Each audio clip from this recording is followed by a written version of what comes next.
Welcome to Blanemore Forest Archaeological Walk with me, Liam Alex Heffron. This is stop number 1 of our walk, the entrance to the actual forest. Blanemore itself is a conifer commercial timber forest belonged to Kilche, and it's situated on a rise of land in Garna Bog, which is situated in North-Mayo, in Magauna in North-Mayo. What's the significance of here at Blanemore is, like at Caja, some miles to the north, we have found evidence of Stone Age and Bronze Age farming settlements. Here we have the stone walls, these tombs, standing stones and stone rows belonging to 2 waves of farmers that settled here thousands of years ago. Now what happened, basically about 5,000 to 6,000 years, was the first farmers came to Ireland. They came to Caja, they would have cleared some of the upland forest that was probably already failing on the uplands, and then used the pasture for their cattle, for their sheep, and also planted crops. We have found from carbon dating of evidence and samples that we found in the nearby bog here, Gornagran, that we know that the farmers had also arrived here and had planted some crops and had grasslands with cattle and perhaps sheep as well. This was about 5,000 to 6,000 years ago, around 5,850 before the Common Era to about 5,300, when with the growth of the bogland that was already here, but combined with the rainfall, the increased rainfall, we saw the bogland growing and the first farmers eventually leaving this hillside. The forest regrew and the bog grew as well. Then later, during a temporary period of warmer climate, the Bronze Age farmers came back. They had a smaller settlement here where they cleared some more of the forest and had their own crops and their own cattle. But that only lasted a few hundred years, and eventually they left too. And slowly, from the Bronze Age right to the present, the bog more or less grew steadily, engulfing these general area and eventually climbing up the Blanemore Ridge. Then in the 1960s, Kilche bought some of the land off the farmers and planted their trees, and hence why we have the conifer woodland here today. And from then on, we have, through a combination of discoveries, we've reclaimed and re-seen these tombs and stone walls, standing stones and stone rows of the first farmers. And today on our tour, we're going to investigate each of these. So come and join me.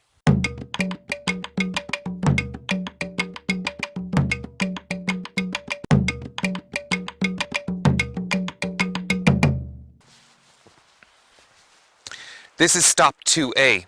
This is where we see some pre-bog walls. Now at Blanemore, similar to the Caja Fields complex off the North-Mayo coast, we find pre-bog wall systems. And essentially what they are is a very simple thing. It's ordinary walls of the first farmers as they cleared the land and formed these walls, in this case made up of granite rocks and probably smaller stones, to define their fields and field systems. Now over the last 5,000 to 6,000 years, as the bog grew, it eventually engulfed the walls and their fields and their tombs and their houses, and eventually completely covered them. But then as the bog has been cut away, in this case it's been cut for for turf use, and also in this case for forestry. It's exposed some of the rocks of the wall. And here we can see this wall running from the top of a small hill down under our pathway and runs back into the bog again. And they're made up, in this case, of granite boulders. Granite is a very common rock here. It's been deposited here by the glacial activity of the Ice Age. And they have been basically taken off the land and put here. The way these walls are surveyed today is by simply sticking probes of metal rods into the bog to try and define the pre-bog surface. And in this case we know that this wall does continue further up the hill. Now at Caja there's a huge extent of 25,000 and more acres of pre-bog walls discovered. But here we see a much smaller field systems, probably reflecting perhaps the smaller community that lived here at Blanemore between 5,000 and 6,000 years ago.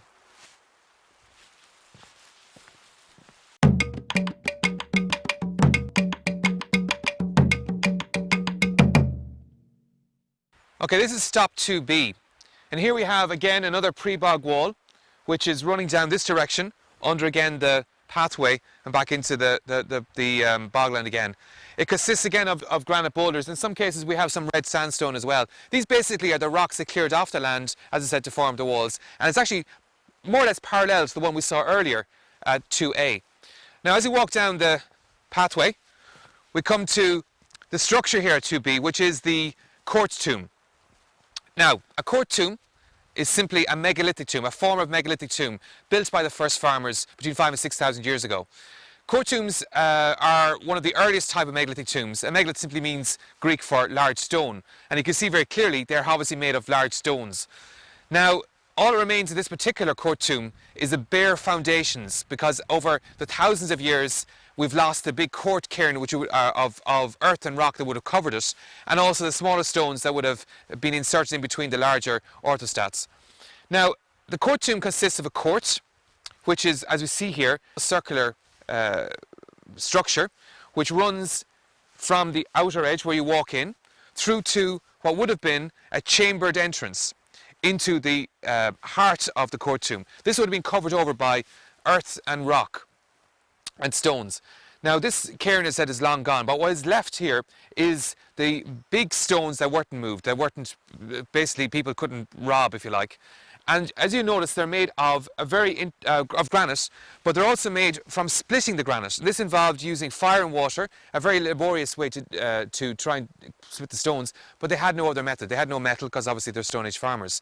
In this case, they would have laid these with a flat side facing inwards and created basically a chamber with the capstones on top. Now, as I said, it's very ruined, so you have to get a very good idea only by using your imagination. Now, as we walk in, the chamber here consists in this case of one chamber, another entrance to a second chamber, but we also can see at the very edge, the edge curbing, which would have formed the outer edge of the mound overhead. What these megalithic tombs do indicate is, first of all, they're more than likely for a family base unit, which in turn would have perhaps put cremations within the tombs. Again, we're not overly certain of what they were used for, but all we can say is they definitely show a commitment by these farmers towards their future and their past, and obviously in some way encapsulate their belief system. We have another one later on the tour, which is in much better condition, albeit it's under bog. So now we move on to the next location.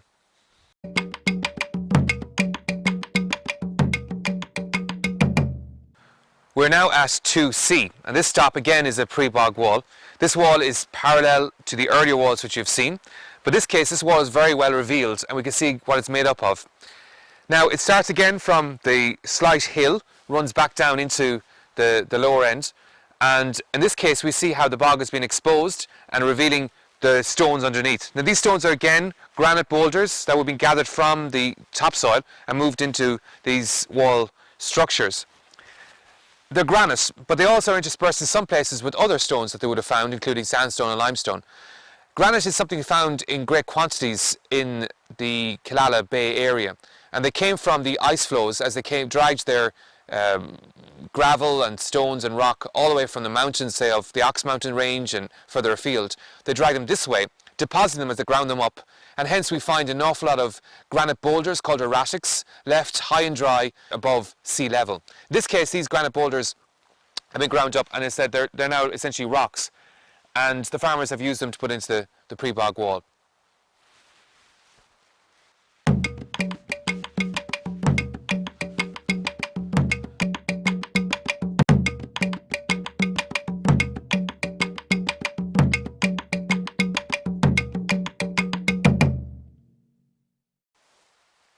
We're coming up to stop number 3, and this is the top of the gravel ridge, which is the highest point of Blanemore Forest.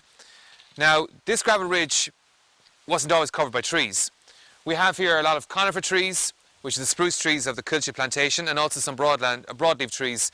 In this case, it's sycamore. Now, if these trees weren't in it, we'd have a great view, and unfortunately we don't have that. But right now, where we're looking, this would have stretched right down into the lowlands. So it's a very good site to erect a monument. In this case, there is one such monument here. It's a standing stone that was put up here by Bronze Age farmers. Now, this is many thousands of years after the Stone Age farmers had left. Now, we're at the top of the gravel ridge, and here we have what's known as a farbrega, the false man or lying man, or in modern parlance, a scarecrow. And it's called so because the Gaelic-speaking people who lived here basically saw this very large rock on the horizon, because all these trees weren't growing here before 1960. So as they're walking from their houses, they would have needed a landmark, and this was a perfect pointer because it was on the gravel ridge and you could see it. So hence it looked like a man who obviously wasn't moving, hence the idea of a false man. But this is obviously far older than the term farbrega, the Gaelic term, because this is actually a Bronze Age standing stone, and it's very significant. These stones were positioned in areas of prominence. We don't quite again know their function, but obviously they were chosen for a very definite reason. In this case, this very large granite rock was chosen for its shape. It's obviously a clear phallic symbol.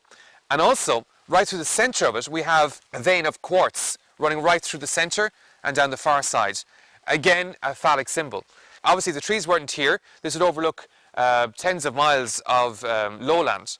So again, it would have been, while it obviously was a landscape feature in recent times, it must have been also a landscape feature in Bronze Age times. And this is a Bronze Age monument, which means it dates from about 2,000, 2,500 BC or 4,000 years ago. Hence, it's younger than the Stone Age farming settlement down below, which would have been in ruins, if it could have been seen at all, when the Bronze Age farmers came here.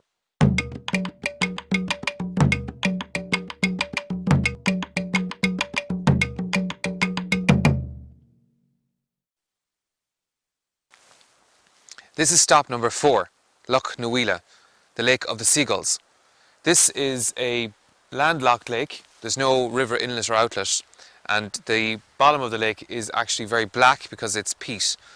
This lake was formed as the bog formed, so the lake itself wouldn't be as old as the Bronze Age or Stone Age farmers, yet is obviously quite an old lake. Now, the area here, Blanemore, means on Blaen Vor, which is the large groin, if you like. And that was a descriptive of the actual topography of the area. In other words, the Gaelic-speaking people looked at the topography and decided it looked like the groin of more than likely a woman as opposed to a man, and decided that was the name. Now, Blanemore Hill, as we were on with the Standing Stone and overlooking the Stone Age monuments, is in the townland of Tonawadi Duff. Tonawadi Duff means the mountain hill of the Black Dog. And the Black Dog was this mythical creature. The Hound of the Baskervilles is an obvious example of that myth. It's found throughout Western Europe, and it's basically the myth of a fairy dog, fierce fairy dog who guarded the gates of hell or limbo, or take your choosing. In this area, all that survives is the name. Whatever legends were here are long gone. However, back in Eris, there's still the remains of old folklore which have been collected, which suggests the Black Dog was actually an old tailor who used to metamorphosize himself into the black dog at night and waylay unsuspecting victims. Now we'll move on to the last stop, stop number 5 on our tour.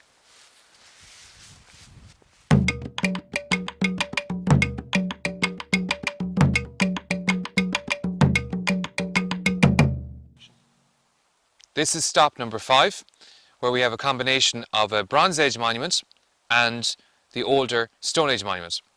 So this is the Bronze Age monument. It's a stone row. This dates approximately the same period as a standing stone. And what it consists of is essentially, in this case, 4 large rocks positioned in a row, as the name suggests, starting at the end and moving towards the front. This is the largest stone. And I'm standing in probably about a metre and a half of bog. So this is actually quite tall, probably slightly taller than I am. Now this is believed to be aligned in the direction of Mount Nathan, and what's the theory, according to some people, is that this marks a certain celestial event. That's the event of where the sun, on the shortest day of the year, is setting around the edge of Mount Nathan, in fact rolling down the side of Nathan. And the idea of the theory is that if you stand at the end of the stone row and align yourself directly with each of the 4 stones, you'll be positioned right looking at Nathan as the sun slowly descends down the slope on the shortest day of the year. Same principle in a way as Newgrange, where the sun's rays are used to shine within the inner chamber on the shortest day of the year. This stone row dates from about, again, 2000 BC, Bronze Age terms. It's significant because it also suggests that these peoples were concerned with the heavens and the earth, concerned with the celestial events, and also used the positions of the stars, planets and sun in order to align themselves to their calendar. It also has somewhat of a mystical event, because those particular celestial events obviously would have quite a extraordinary viewership, especially in the era when you don't have fireworks or modern attractions. We're now going to go to the older Stone Age monument, which is right beside the stone row.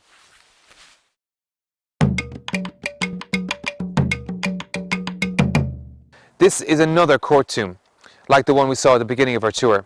This, however, is completely engulfed by bog. And we can see how old it is, because the level I'm at the moment is the modern bog layer. And now I'm going down into the actual heart of the tomb. Right, I'm standing in the middle of the second quartz tomb that is on our tour. Now, the earlier one we saw was quite ruined.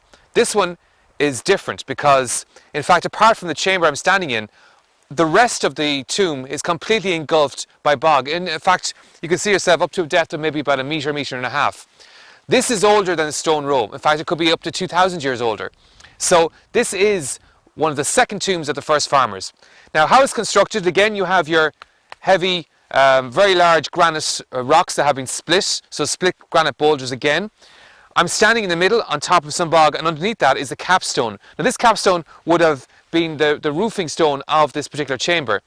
And what happened was, during the plantation of the forester here in the 1960s, a local landowner gently asked the planters to move the stone that was revealed in the landscape, to move it with their machinery. So they moved it and it fell in, and hence we now have our open chamber. Right, this is the tunnel that runs back in through the monument. You can see the sides of it there, the cairn. It runs back for about a metre, 2 metres. No one's got back into it yet. Pretty amazing, considering you're looking right back into a 5,000 to 6,000 year old monument.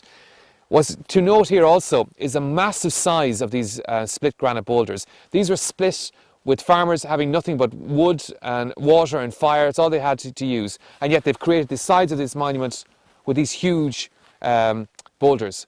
It was quite an investment of labour. It indicates how much they put into building these monuments.